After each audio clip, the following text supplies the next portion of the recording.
మార్కాపురం జిల్లా కలెక్టర్ ఆదేశాల మేరకు కొమరోలు మండలంలో 2 రోజుల పాటు ఓటర్ల మార్పులు చేర్పుల కోసం ప్రత్యేక డ్రైవ్ నిర్వహించినట్లు తహసీల్దార్ దేవరశెట్టి భాగ్యలక్ష్మి తెలిపారు. కొమరోలు మండలంలోని అన్ని పోలింగ్ బూత్ల వద్ద శనివారం, ఆదివారం బూత్ లెవెల్ అధికారులు ప్రత్యేక డ్రైవ్ లో పాల్గొని ఓటర్ల నుంచి దరఖాస్తులను స్వీకరించారు. ఉదయం 10 గంటల నుంచి సాయంత్రం 5 గంటల వరకు బిఎల్ఓలు విధులు నిర్వహించారు.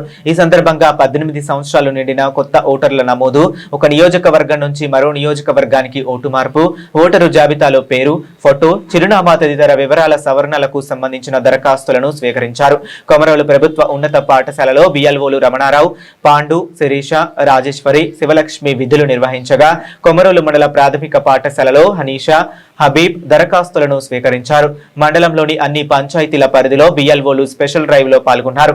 ఈ సందర్భంగా తహసీల్దార్ భాగ్యలక్ష్మి మాట్లాడుతూ ఓటరు జాబితాలో మార్పులు, చేర్పులు లేదా సవరణలు చేసుకోవాల్సిన వారు ఈ అవకాశాన్ని సద్వినియోగం చేసుకోవాలని సూచించారు.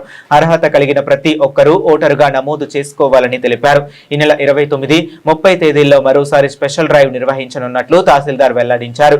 అర్హత కలిగిన వారు తమ వివరాలను పరిశీలించుకొని అవసరమైన సవరణలు చేసేందుకు ఈ అవకాశాన్ని వినియోగించుకోవాలని మండల ప్రజలకు సూచించారు.